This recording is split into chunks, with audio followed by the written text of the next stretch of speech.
a gente traz algumas informações sobre o que acontece com o equipamento de hematologia da porta para dentro. E, normalmente a gente interpreta aquilo que o equipamento libera, né, e é interessante a gente saber como acontece, o que acontece dentro do equipamento. Informações importantes e valiosas, muitas vezes desconsideradas por desconhecimento até. Quem é de laboratório há bastante tempo, o hemograma antigamente, tenho certeza que muitos presentes já se familiarizaram com alguma dessas coisinhas aí, né, que a gente fazia na câmara de Neubauer, hematócrito, pipeta de toma.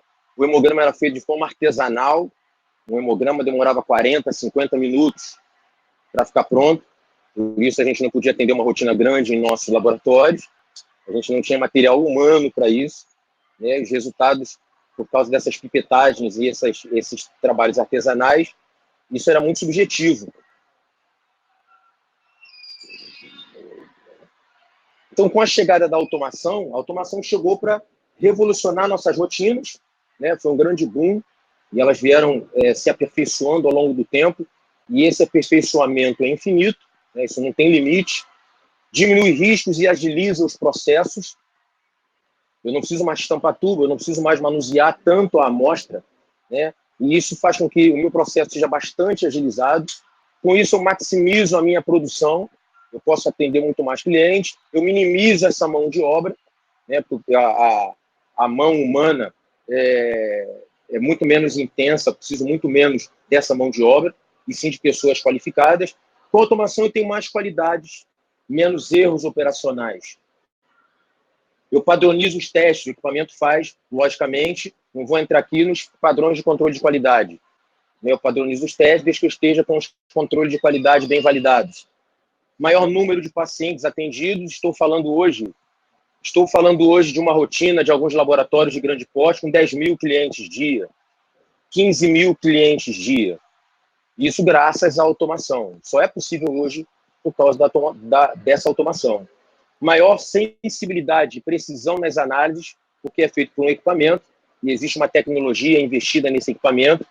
De uma forma artesanal, a gente não consegue essa qualidade, porque os processos são subjetivos demais. Quem já contou hemácia na câmara de Neubauer no líquido de Rayen. É uma contagem feita praticamente pela fé. Você vai fazer essas contagens. Plaquetas por fone, é pela fé. Então, isso a gente tem maior sensibilidade e precisão nas análises, e isso nos gera maior segurança nos nossos resultados, que é isso que a gente precisa hoje, é isso que a gente quer, é isso que o nosso cliente busca. Então, no olhar atual, nas minhas andanças por aí, em salas de aula, em laboratórios, eu vejo que a automação e os avanços tecnológicos, eles caminham em passos largos, muito largos, uma velocidade assim absurda. A cada congresso que a gente vai, a gente vê novidades que não vimos nos congressos anteriores. Isso eu digo até em relação a congressos nacionais e internacionais. E, em contrapartida, do outro lado, eu vejo o ensino cada vez mais deficiente nas instituições, sejam nos cursos técnicos, nas graduações, até nas pós-graduações. Eu tenho visto uma deficiência muito grande com perguntas que eu faço aos profissionais. A gente vê os profissionais, muitas vezes, não conhecendo nem o próprio equipamento em que trabalham. Alguns conhecem parcialmente, outros apertam botões, e poucos conhecem a fundo aquilo que acontece da porta do aparelho para dentro. Isso impacta diretamente no diagnóstico. Isso impacta diretamente lá no nosso resultado final. A gente não tem uma confiabilidade no laudo, isso gera questionamento da parte clínica. Então, eu vejo essa discrepância muito grande hoje. Eu ainda consigo ver essa discrepância hoje.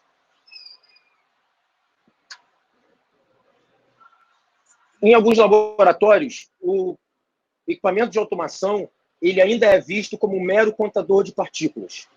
O meu laboratório tem equipamento de automação que é o que eu ouço, que faz hemograma. Qual equipamento? É um lá. De que forma ele trabalha? Qual a tecnologia que é investida nele? Sabe que eu não sei? E aqueles histogramas, aqueles gráficos? Não entendo aquilo. Poucos entendem, alguns entendem parcialmente, e pasmem, a grande maioria não consegue analisar, fazer essa leitura. Isso a gente acaba impactando os laboratórios existem protocolos de ação desatualizados, de quem eu faço lâmina, de quem eu não faço lâmina. Então, esses protocolos estão muito defasados. Isso gera laudos deficientes, a gente tem laudos deficientes, gerando uma qualidade questionável desses laudos e, consequentemente, do nosso laboratório, causando um prejuízo diagnóstico. E é muito importante a gente trabalhar em cima dessas sequências, que é uma sequência em dominó, que a gente, entre aspas, chama de sequência em dominó. Se eu tenho meu aparelho apenas como um contador de partículas, eu sei que ele é muito bom, mas qual é o equipamento? Não, o equipamento é muito bom. Ele trabalha com não sei quantos parâmetros, mas ele é uma máquina de fazer hemograma. Muita gente tem essa visão. E lá no final a gente tem prejuízo ao diagnóstico por causa desse dominó. Conhecendo a automação, meu equipamento é ruim? Talvez não. Talvez a gente não consiga explorar tudo que o meu equipamento pode me oferecer. Talvez eu não consiga entender tudo aquilo que ele me oferece, tudo aquilo que ele pode fazer em relação ao diagnóstico. Outra visão muito errada que eu vejo, meu equipamento trabalha para mim. Essa é uma visão errada. O equipamento de automação ele não trabalha para mim. É uma ferramenta muito importante e hoje eu diria indispensável, mas ele trabalha comigo. Ele não trabalha para mim. Eu não posso colocar o meu sanguinho lá, apertar um botão e achar que existe uma tecnologia absurda inserida nele e que ele vai liberar um laudo, um resultado, que quem sou eu para discordar disso? Eu leio 100 células, ele lê mais de 20 mil. Então, é uma visão errada a gente achar que o equipamento trabalha para mim. A gente precisa mudar isso. O equipamento trabalha comigo. É uma ferramenta indispensável, mas que é um aliado ao nosso laboratório, que quando não utilizado de forma correta, ele acaba sendo um vilão. E não raras vezes, quando existe algum problema, um questionamento clínico, é muito comum culpar o equipamento. E é o nosso próximo questionamento. Meu equipamento erra? Eu já ouvi isso diversas vezes. Os equipamentos de automação, vamos falar em hematologia, esse equipamento não erra, ele não comete erros, salvo quando eu tenho um problema de eletricidade, de rede elétrica, de estabilizador, e ele comete alguns erros aleatórios. Salvo esses problemas, o meu equipamento não erra. O meu equipamento possui limitações que cabe ao profissional da hematologia conhecer as limitações de cada equipamento. Eu preciso conhecer os benefícios e as limitações do meu equipamento. Passei um sangue cheio de fibrina. Ele me liberou um resultado completamente alterado. O equipamento não errou. Ele tem uma limitação. Eu não posso passar sangue com fibrina no meu equipamento. Então, o erro não é do equipamento. Eu não conheço a limitação do meu equipamento. Então, quando eu tenho um resultado, entre aspas, errado, é muito fácil a gente culpar esse equipamento. Então, eu preciso conhecer não só os benefícios, mas também as limitações. Todos os equipamentos possuem limitações. Eu costumo dizer que os aparelhos de automação em hematologia hoje, eles só faltam falar. Ele te mostra tudo que você precisa saber. Ele te dá aquilo que ele desconfia, ele te dá como suspeita. Aquilo que ele tem certeza, ele te mostra como um flag definitivo, que a gente vai ver à frente. Cabe a nós, os profissionais, sabemos interpretar a linguagem que o equipamento está nos mostrando. Então, entrando aparelho adentro, equipamento adentro, as tecnologias hoje, citoquímica, absorbância, dispersão laser, pulsometria de fluxo, com ou sem fluorocromos, impedância, correção automática da contagem de leucócitos, a maioria deles já faz isso, e a gente vai ver um pouquinho de cada uma delas. Impedância foi a origem da automação. Ele classifica o tamanho dessas células de que forma? As células sanguíneas passam de uma a uma numa abertura de contagem. Isso vai gerando um pulso elétrico no meio aquoso e por as células serem má condutoras de eletricidade, quando elas passam nessa abertura, essa corrente é interrompida. E essa interrupção da corrente gera um pulso elétrico. Então, o tamanho desse pulso elétrico, o tamanho dessa interrupção, gera a impedância, que vai classificar a célula em relação ao tamanho. Então, quando eu tenho uma corrente interrompida por um momento longo, eu tenho células grandes. Quando esse pulso é pequeno, eu tenho uma pequena interrupção na corrente, eu tenho células pequenas. E assim ele vai fazendo a distribuição dessas células de acordo com a impedância de cada célula, que são contadas uma a uma. Quanto maior a corrente elétrica, ou seja, a intensidade do pulso, maior é a célula. O gráfico de histograma de leucócitos se apresenta dessa forma. Esse eixo, na horizontal, é a medida em femtolitros do tamanho das células. Se a gente fosse observar esse gráfico num laudo, eu diria que esse paciente tem uma linfocitose. As células de 50 a 100 microlitros, de 100 femtolitros, desculpem, são os linfócitos de tamanho pequeno. Vocês podem ver que eles têm um tamanho aumentado, esse paciente teria uma linfocitose. Então, a impedância foi a primeira tecnologia empregada nos equipamentos de automação, ela classifica o tamanho através de frequência, então, interrupção de frequências pela má condutividade de cargas elétricas dessas células, pulsos altos e baixos, e define se células são grandes ou pequenas, e isso faz uma plotagem no nosso histograma, que sai ao lado daqueles valores numéricos que normalmente é o que a maioria dos profissionais se interessa, valores relativos e absolutos de eritrograma, leucograma e plaquetograma. Outra tecnologia muito empregada, praticamente todos os equipamentos hoje, é a dispersão laser. Mede as propriedades da célula numa suspensão, a complexidade interna da célula, a complexidade do núcleo, ele define o que é neutrófilo, o que é eosinófilo, de acordo com granulação, complexidade de núcleo. Também, fluxo laminar, são ondas interceptadas por incidência do laser. E a complexidade dessa célula, quando esse raio é incidido de forma frontal, que é o front scatter, ocorre uma dispersão que também mede o tamanho, e essa complexidade, quando tem uma dispersão lateral, mede a complexidade dessas células, chamado de side scatter, ou seja, dispersão de luz lateral. O esqueminha mostra bem como funciona isso, e isso sempre lembrando que é de cada célula. São passadas de uma na câmara de contagem.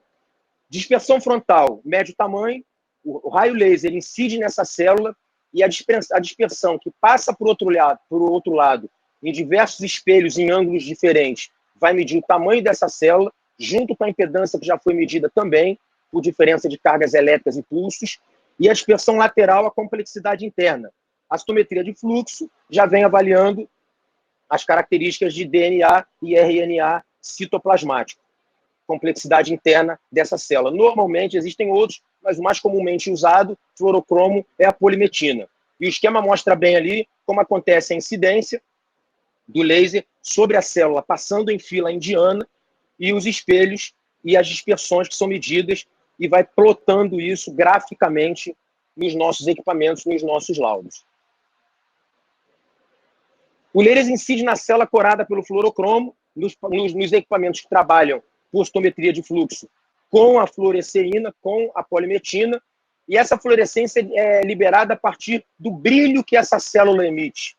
E isso é muito interessante, esse esqueminha ao lado mostra isso. Na verdade, isso era um GIF animado, mas como está passando slide por slide aqui, ele ficou parado, mas ele mostra direitinho como as células ficam no meio em suspensão, e elas passam, é mais ou menos como, vamos fazer uma ilustração, uma analogia, a gente tem uma piscina cheia de água, e eu tenho um lava-jato, aqueles equipamentos de lava-jato, eu boto naquele jato mais fino, aquele bem fininho, com aquela pressão muito grande, e eu pistolo a água do lava-jato dentro da piscina. É água na água. Mas a pressão daquela água que entra, ela vai fazer um canal, a gente pode ver isso fazendo esse teste em casa. Ele faz um canal onde ali as células entram nesse canal, entram nesse segmento e vão formando uma fila indiana, como o esquema mostra, passando de uma a uma no orifício de contagem, onde é inserido esse laser, e aí é medida a impedância, por citometria de fluxo, dispersão frontal e lateral, e a partir daí, esses tubinhos embaixo mostra como exemplo, ele vai separando as populações celulares, e assim ele vai fazendo as plotagens. Isso é citometria de fluxo? Exatamente. Só que diferente dos citômetros de fluxo que a gente está acostumado a trabalhar em pesquisas científicas, como o Calibur, como o Canto, esses valores eles são fechados. Eu não mexo nisso, porque eu só trabalho com sangue, um equipamento voltado para a hematologia. Então, eles são valores fechados, mas também é a citometria de fluxo. E essas tecnologias inseridas no meu equipamento é que confeccionam os meus histogramas, ou citogramas, que é onde a gente quer chegar. E como esses histogramas, aqueles numerozinhos, aqueles gráficos, podem auxiliar nas análises dos leucogramas. Isso é que é o importante. Aí é que começam os problemas dos laboratórios. A gente saber interpretar a linguagem e as limitações dos nossos equipamentos. Contagem diferencial, normalmente em 5 partes, linfócitos, neutrófilos, monócitos, eosinófilos e basófilos. Existem os equipamentos, os primeiros que surgiram, que contam diferencial em 3 partes. As lâminas precisam ir para a bancada, todas as lâminas dos equipamentos de 3 partes precisam ir para a bancada. Quem são essas 3 partes? Linfócitos, monócitos e granulócitos. Então, ele coloca no mesmo bolo basófilos, eosinófilos e os neutrófilos. Então, os aparelhos que funcionam com 3 partes, todas as lâminas precisam ir para a bancada. Quando eu tenho equipamento de 5 partes, no mínimo, ou estendido, e daí para cima, eu já posso começar a fazer os nossos critérios de seleção para avaliação microscópica. Então, esse de 5 partes, maior eficiência na separação das amostras que necessitam da revisão manual, a inclusão de granulócitos imaturos, eritroblastos, linfócitos variantes, em alguns equipamentos, até células blásticas. Então, vamos começar a entender como funcionam esses histogramas. A gente pode ver pelas cores, os equipamentos liberam até pelas cores. Alguns trabalham com impressora em preto e branco, mas se você for ver no monitor do equipamento, a gente tem essa separação de células pelas cores para facilitar ainda mais a análise. Então, a gente vê onde ele consegue plotar e distribuir a população de eosinófilos, dos neutrófilos, monócitos, linfócitos e basófilos. Alguns equipamentos hoje, a maioria deles, já conseguem evidenciar, inclusive, os eritroblastos. A gente vai ver que tipo de informação ele nos dá. Porque o aparelho não pensa, quem pensa somos nós. Então, ele vê uma célula pequena, núcleo pequeno e arredondado, citoplasma sem grânulos, ele confunde essas células com o linfócito. E se o paciente tiver uma quantidade de eritroblastos muito grande, isso vai fazer com que eu possa ter uma linfocitose que não é real e até uma leucocitose que não é real. Alguns equipamentos já fazem essa correção e te dão essa suspeita desse flag, indicando a presença de eritrócitos imaturos. A gente vai ver isso mais à frente. Mas o profissional tem sempre que estar ligado, porque é muito comum a gente ver hemogramas liberados com leucocitose, e quem trabalha em hospital sabe que a gente acompanha esses pacientes nos resultados anteriores, e a gente vê que é um paciente que tem uma quantidade de eritroblastos muito grande e a correção de eritroblastos não foi feita. E também não adianta eu fazer essa correção dos eritroblastos se eu não colocar isso no meu laudo. Eu preciso informar ao médico contagem global de leucócitos corrigida. Se eu não coloco isso, não adianta. Então, eu tenho uma contagem global de 60 mil leucócitos, só que eu tenho 150 eritroblastos. Se eu faço a correção, vou chutar aqui um valor, essa leucometria cai para 18 mil.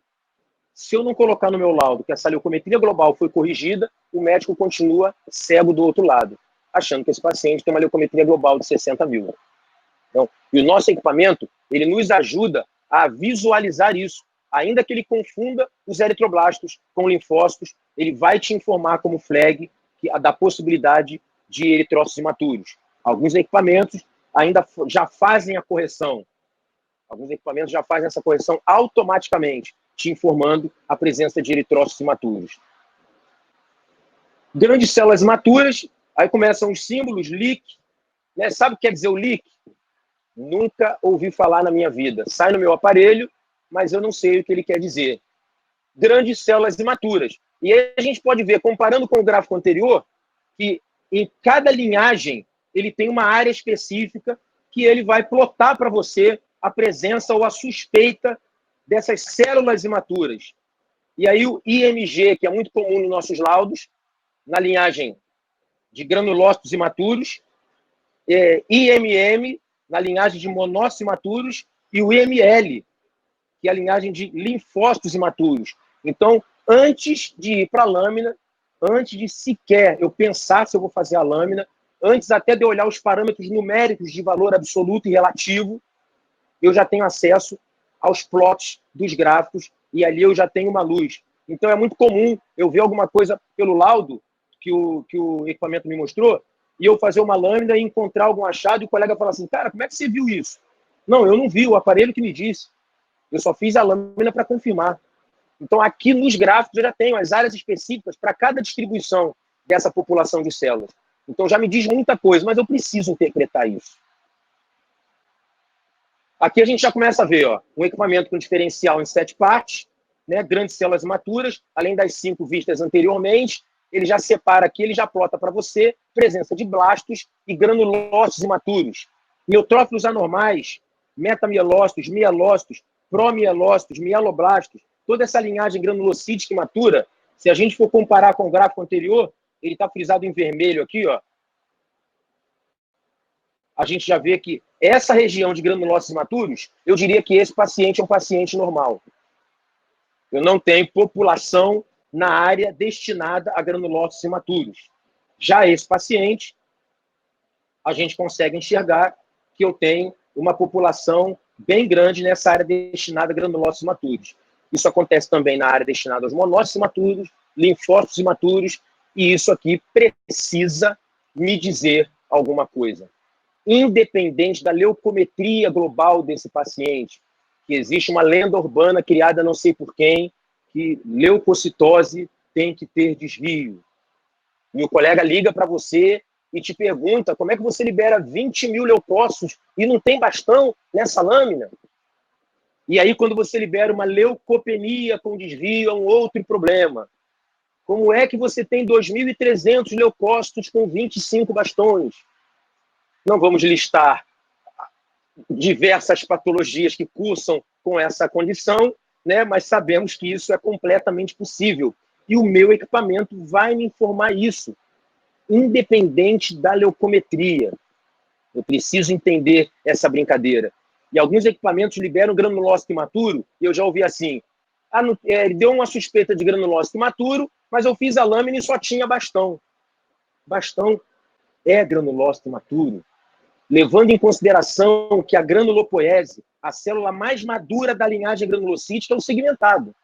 Então, se o bastão é o precursor do segmentado, ele é considerado granulócito imaturo. E o equipamento vai te dizer isso também, até te informar que tipo de granulócito imaturo você pode encontrar, talvez um desvio escalonado.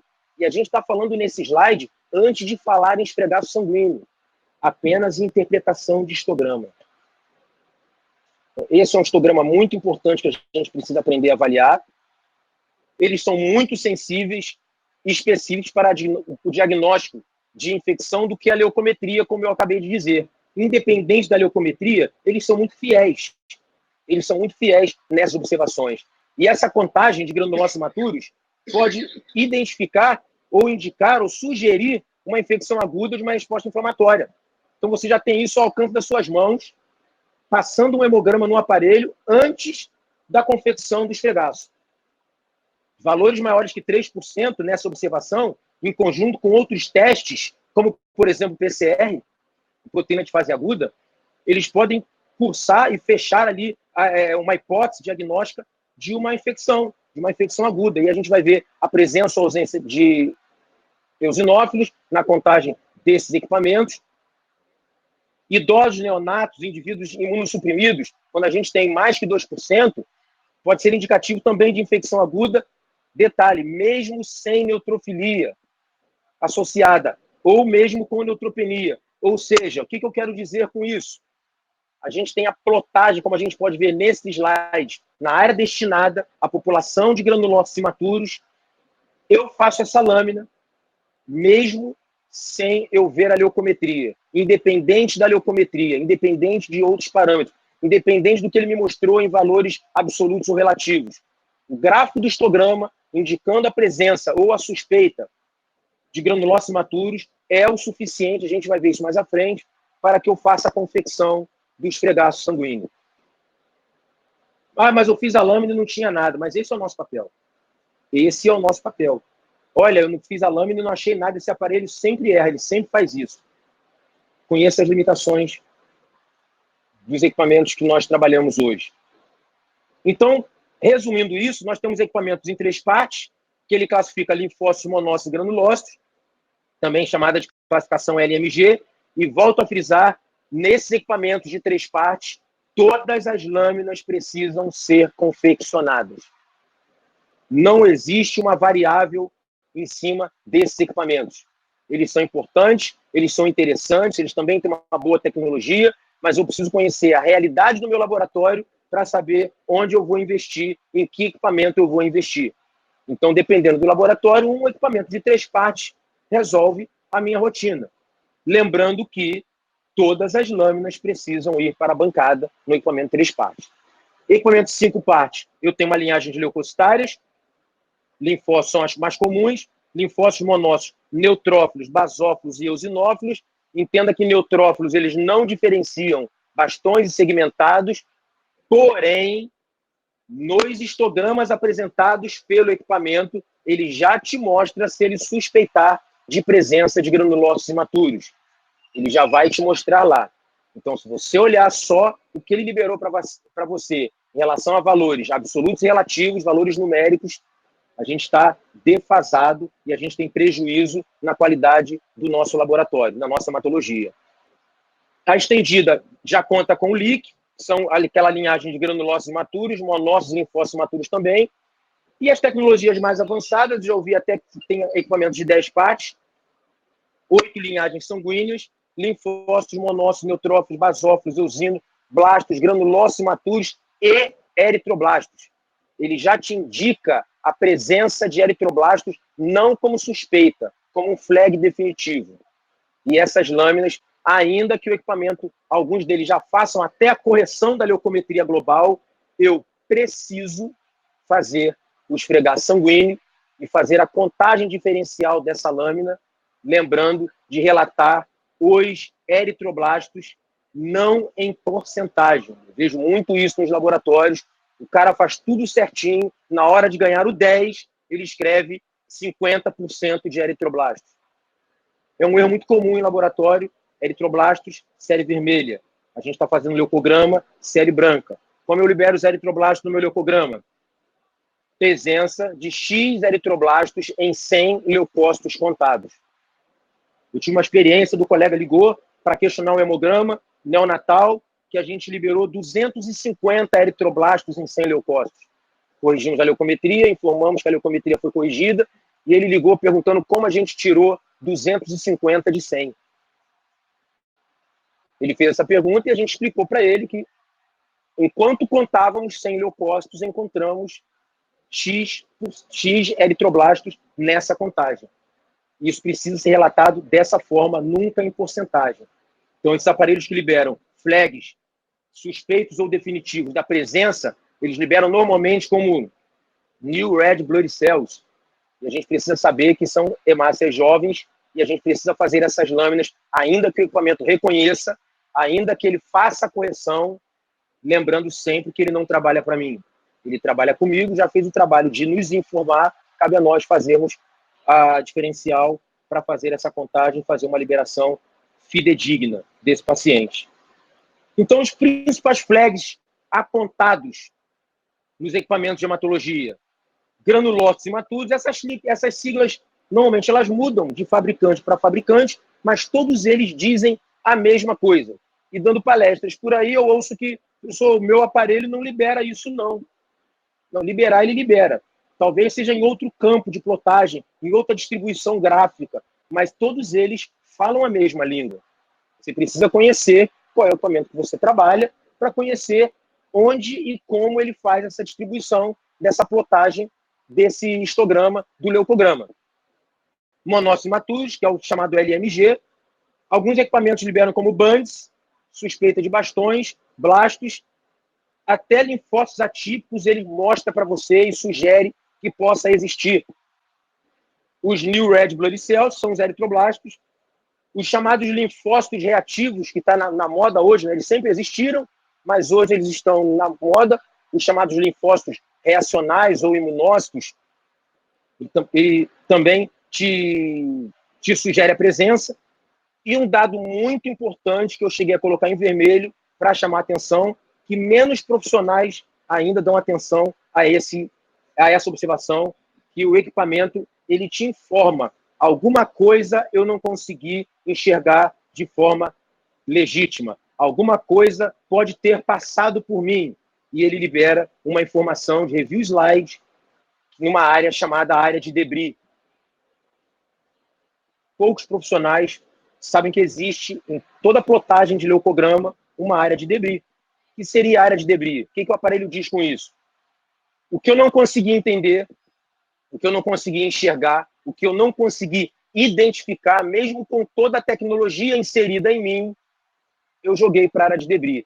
Todos os pacientes têm uma área de debris porque a hematopoiese ela é constante. Nós temos células produzidas o tempo todo e células destruídas o tempo todo. Então, nos pacientes normais, eu tenho uma região de debris que ela é muito pouco populosa.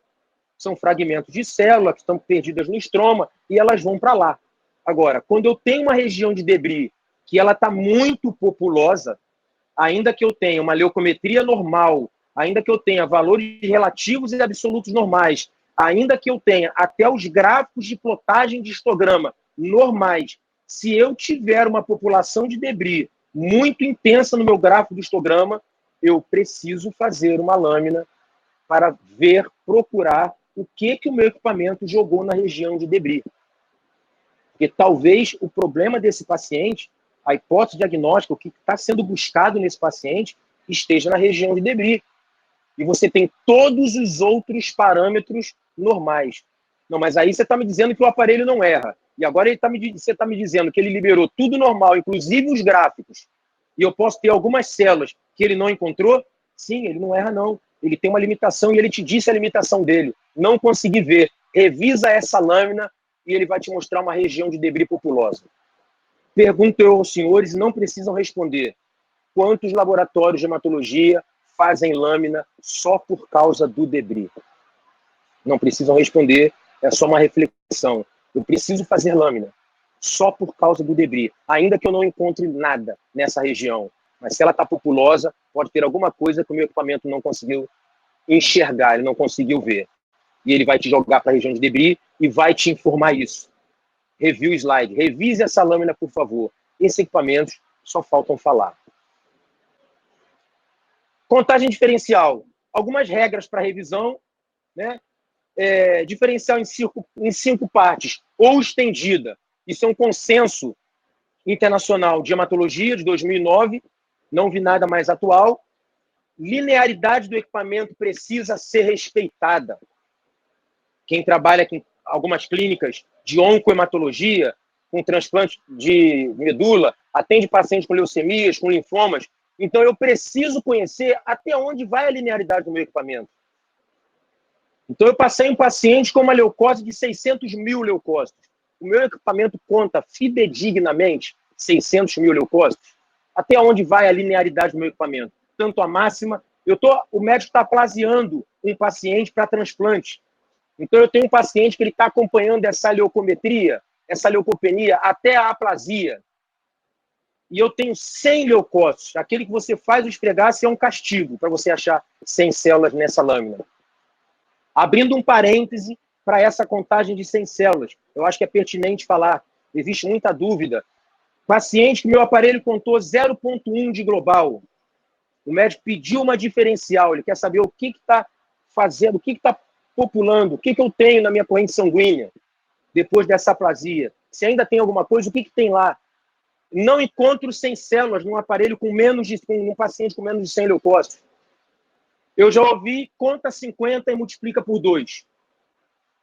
Isso a gente pode dar o nome que for, mas não tem outro nome. Isso chama-se chute. Eu estou liberando no meu laudo células que eu não vi. Então, seguindo essa matemática, eu posso contar 50 e multiplicar por 2, contar 25 e multiplicar por 4 e contar 1 e multiplicar por 100 e acabou o assunto. De que forma eu libero esses leucogramas dos pacientes com intensa leucopenia? Existem algumas possibilidades, existem algumas regras. Eu posso fazer mais de uma lâmina, eu posso fazer 2, 3 lâminas, rodar uma lâmina inteira, achei 20, eu posso trocar e colocar a outra lâmina, fazer 3, 4 lâminas para conseguir chegar a essa leucometria de 100 leucócitos contados. Posso fazer isso? Claro que pode, porque é o mesmo sangue, é o mesmo paciente. Eu posso fazer isso sim. Ou eu posso, com uma lâmina só, rodei a lâmina toda exaustivamente e achei, né, vou chutar um valor, 55 leucócitos. Eu vou liberar esses leucócitos que eu achei e vou liberar a informação de que não foi possível contar 100 células devido à intensa leucopenia. Então, essas duas formas eu posso fazer o meu leucograma com uma intensa leucopenia. Normalmente isso acontece com os pacientes da oncohemato que estão aplasiando. Eu posso fazer mais de uma lâmina para contar 100 células, ou eu posso colocar a observação de intensa leucopenia e descrever apenas aquilo que eu encontrei.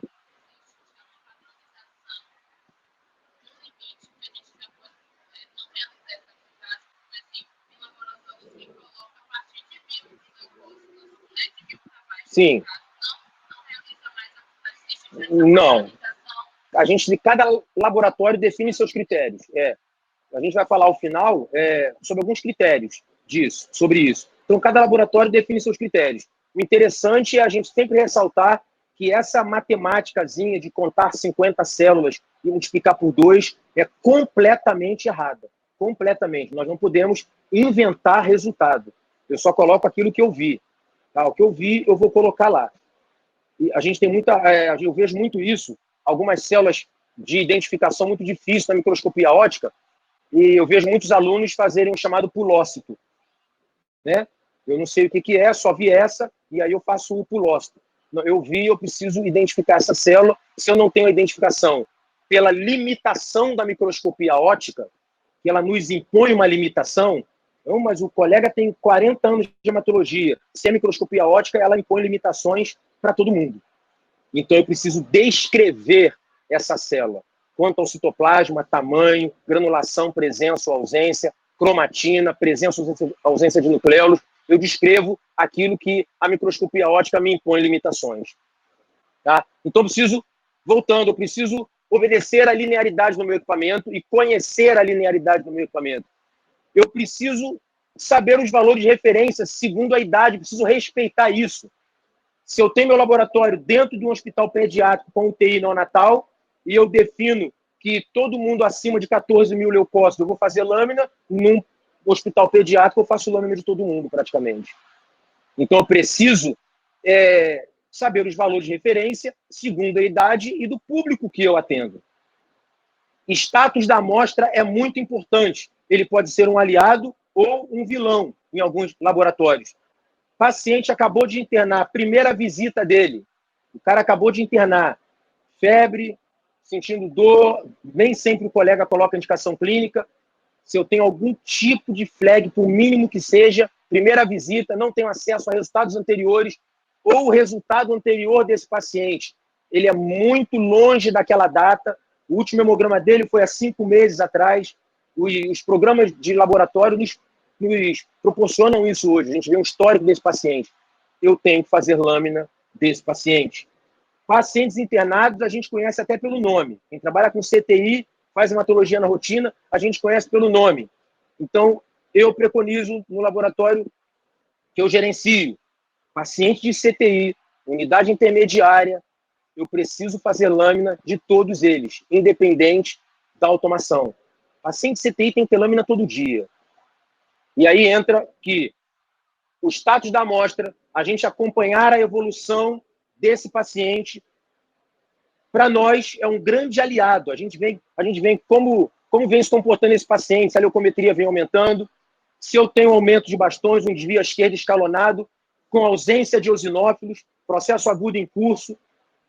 Num dia X, o eosinófilo já aparece, o bastão começa a diminuir, os grânulos tóxicos começam a diminuir, então a gente tem como acompanhar isso. E onde eu digo que isso é um vilão?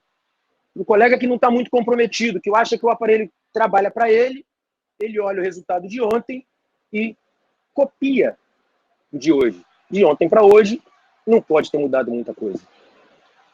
Então, se a gente não tiver os gestores, os analistas, a gente não tiver os profissionais muito ligados nesse quesito, olhar resultados anteriores, acompanhar resultados anteriores, que para nós é uma grande ferramenta da gente acompanhar isso. Para que isso importa também? Outra importância que a gente tem que dar. O paciente tem corpúsculo de Raul-Joly, o paciente tem uma inclusão, e o cara não vinha, na segunda ele não tinha, na terça ele não tinha, será que só na quinta que ele apareceu? Então, não estão usando esses critérios de revisão, ou não fizeram lâmina, não obedeceram os critérios, ou vem copiando os resultados desse paciente. Então, status da amostra, primeira vez, paciente internado, é muito importante também como regrinha que a gente precisa ter no nosso laboratório. Indicação clínica, importantíssimo. Infelizmente, dificilmente isso vem no nosso pedido médico. Quando a gente insiste muito para o colega colocar, ele escreve rotina.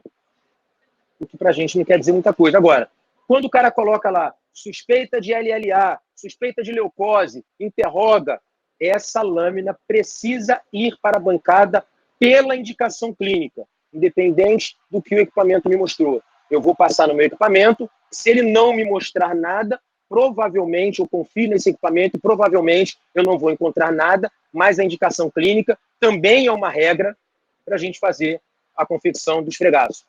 Falso negativo gira em torno de 2,9%. Tá? Isso é um trabalho do Failace.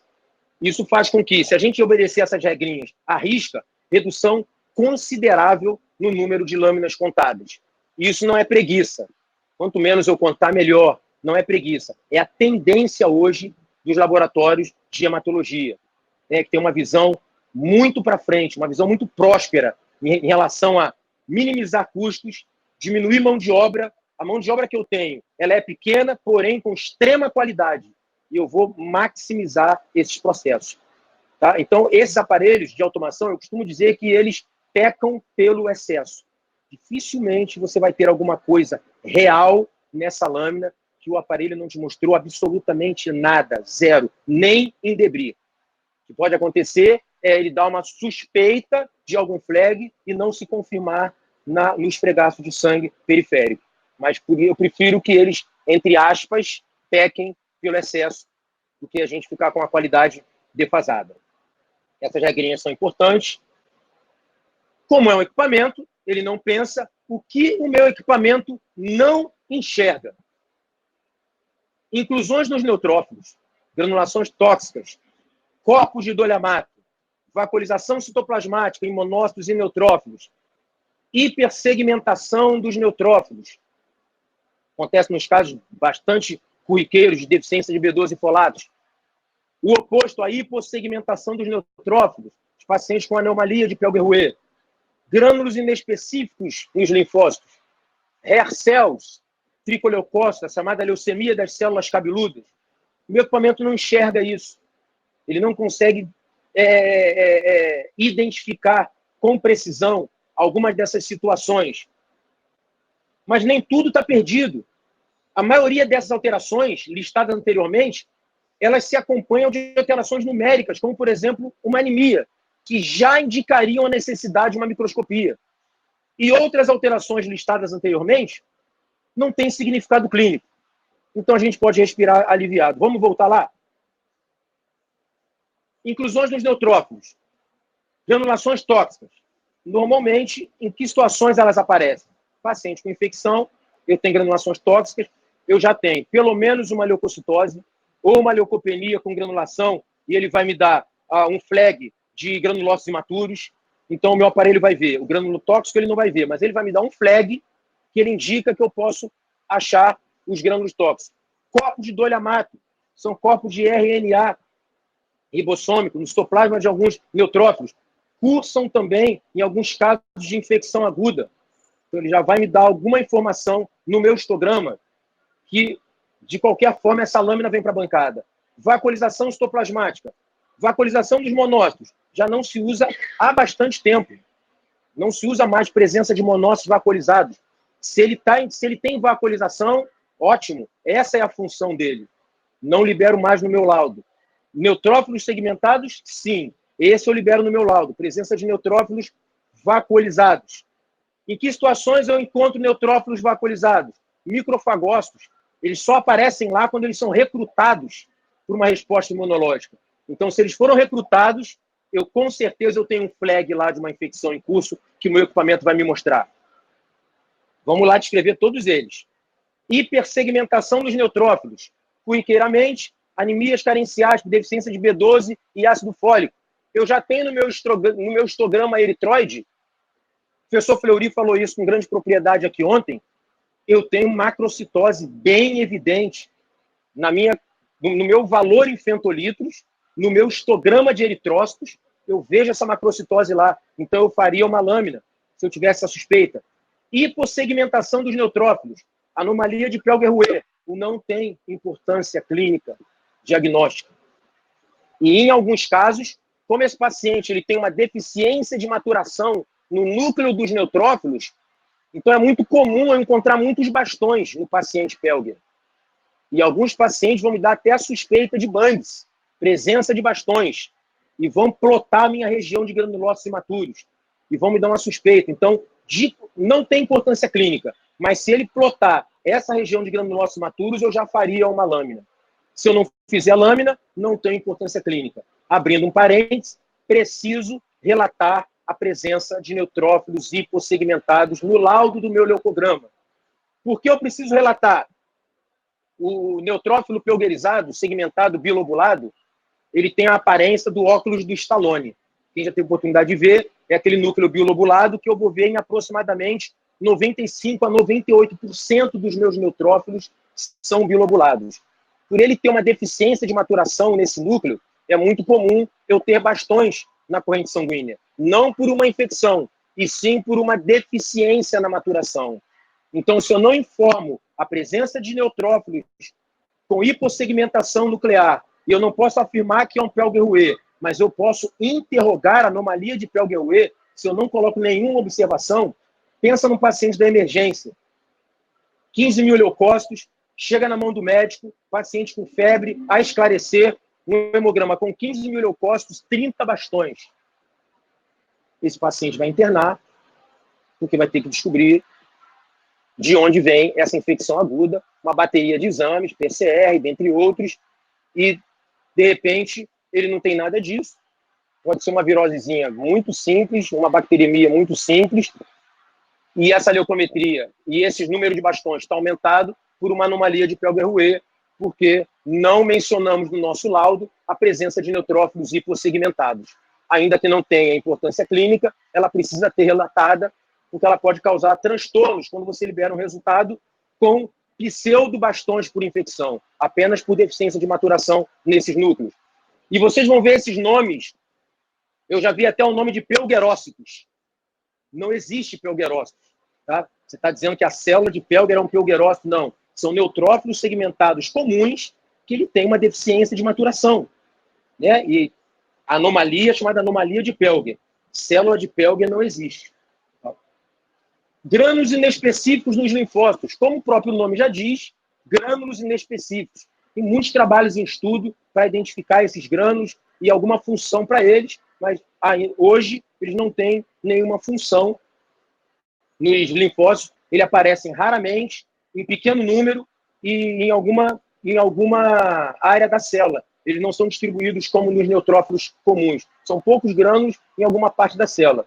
A hair cells, os tricoleucócitos das leucemias das células cabeludas, o nosso equipamento vai dar a suspeita de flag de células imaturas blásticas. Então, a gente listou um por um daquilo que o meu equipamento não enxerga especificamente, mas de uma forma ou de outra, ou não tem importância clínica, ou esse achado que ele não vê já foi relatado como suspeita de flag, porque ele vem sempre em conjunto com alguma alteração que ele vê. Já fomos? Então, o que eu preciso saber? Não há uma unanimidade entre os laboratórios brasileiros quanto aos critérios de indicação para microscopia. A literatura nos dá sugestões. Tá? Aquelas regrinhas são critérios para a gente colar no nosso laboratório e seguir. Agora, de quem eu faço lâmina e quem eu não faço lâmina, como eu caracterizo, como eu vou lidar e treinar a minha equipe com esses flags, isso é definido, esses critérios são definidos em cada laboratório. Quem eu atendo no meu laboratório? É uma clínica renal? É uma clínica pediátrica? É uma clínica de oncologia? Eu só tenho pacientes ambulatoriais? Então eu preciso saber quem eu atendo para definir os meus critérios de confecção de esfregaço baseados nos flags que o meu equipamento apresenta. Então é muito importante isso. Não existe um consenso. Existem sugestões da literatura. E na Sociedade Brasileira de Hematologia e Hemoterapia tem essas sugestões lá. O Failace também apresenta essas sugestões lá. Com que objetivo? Reduzir o número de lâminas enviadas à microscopia. Esse é o nosso foco hoje. Numa rotina ambulatorial apenas, em média, 20% de lâminas vão para a microscopia. Isso é um estudo do Failace de 2015. Se eu só atendo ambulatório, não importa quantos pacientes eu atenda, se eu atendo 20 por dia, 200 por dia ou 10 mil por dia. Se é só ambulatório, em média, eu tenho 20% desses pacientes, eu tenho alterações que eu precise ir para a microscopia. Lembrando sempre, cada laboratório define seus critérios, porque não existe um consenso em relação a isso. Porque eu não posso colocar um valor de referências que sejam comuns aos laboratórios no mundo, porque eu preciso usar um critério num hospital pediátrico, um critério numa clínica geriátrica, um critério se eu trabalho com uma clínica renal, um critério se eu trabalho dentro de uma clínica de oncohematologia onde eu recebo esses pacientes. Então, são parâmetros e valores de referência diferentes. Por isso, a gente não fala hoje valor normal. Normal para quem? Então, valores de referência. Então, cada laboratório trabalha a sua referência de acordo com a sua realidade. E eu preciso responder algumas perguntas após o que a gente viu nesse pequeno espaço de tempo. Eu preciso conhecer as tecnologias do meu equipamento ou trocar o meu equipamento? Então, uma pergunta que eu preciso me fazer antes de trocar o equipamento. Eu fui visitar um amigo num laboratório, ele tinha um equipamento de 3 partes que atendia muito bem ao laboratório dele, a rotina dele. Uma rotina pequena, um laboratório de pequeno porte. E eu perguntei, cadê o equipamento que você tinha aqui? Olha, fiz uma aquisição. Me mostrou um equipamento novo, um layout espetacular, todo em fumê, vem com uma impressora laser, um monitor touchscreen. E aí ele trocou um equipamento de 3 partes por um equipamento novo, 0 de 3 partes. E ele investiu um dinheiro muito grande, porque a gente sabe que esses equipamentos não são baratos. Ele trocou 6 por meia dúzia e gastou muito dinheiro. Por desconhecimento do equipamento que ele tinha em mãos. Ele tinha um equipamento que atendia perfeitamente a realidade do laboratório dele. E ele trocou por um equipamento novo que fazia exatamente a mesma coisa. Também eu não posso comprar uma Ferrari para ir no Guanabara. Eu quero equipamento de 50 parâmetros, de 10 partes, mas eu atendo 20 pacientes por dia ambulatoriais. Então, eu preciso conhecer as tecnologias antes de trocar o meu equipamento. E vai na segunda pergunta, qual a realidade do meu laboratório hoje? Qual o movimento que eu tenho? Quem eu atendo? Quanto eu tenho disponível para investir no equipamento de hematologia novo? Há essa necessidade real? Eu já explorei tudo que o meu equipamento pode me oferecer e eu preciso de mais. Eu preciso de mais. Ou numericamente, testes hora, ele não está me sendo mais satisfatório, ou eu atendo mais os pacientes com uma complexibilidade maior e eu preciso de mais informações. Então, uma pergunta que nós precisamos nos fazer. Qual é a necessidade do meu laboratório hoje? E essa final, profissionais, quem manuseia o meu equipamento de hematologia? Tem conhecimento das tecnologias do equipamento que ele mesmo trabalha?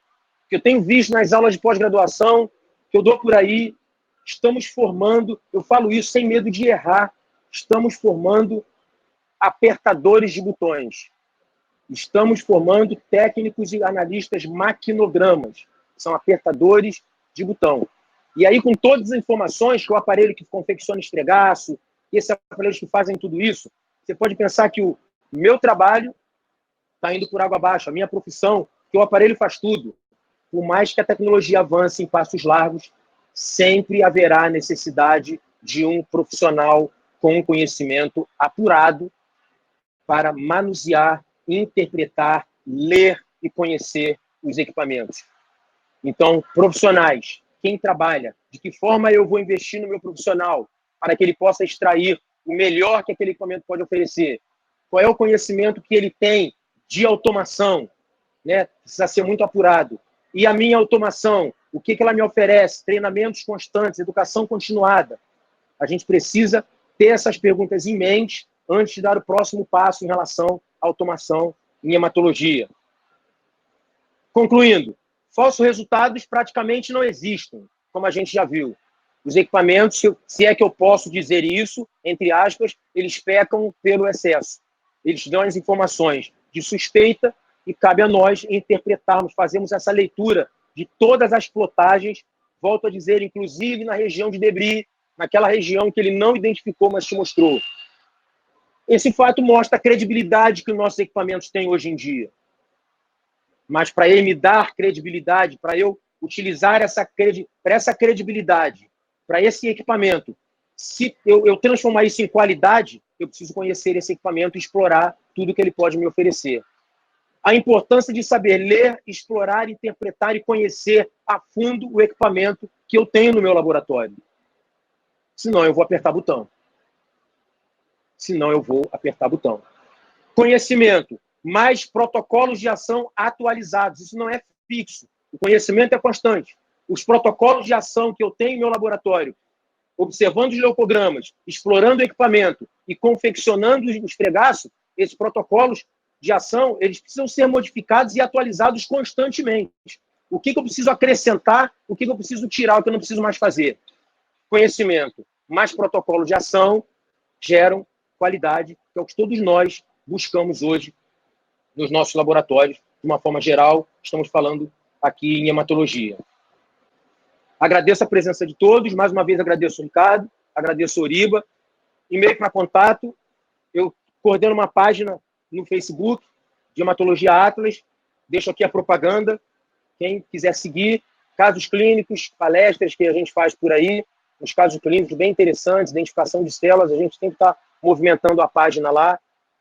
Agradeço a presença de todos.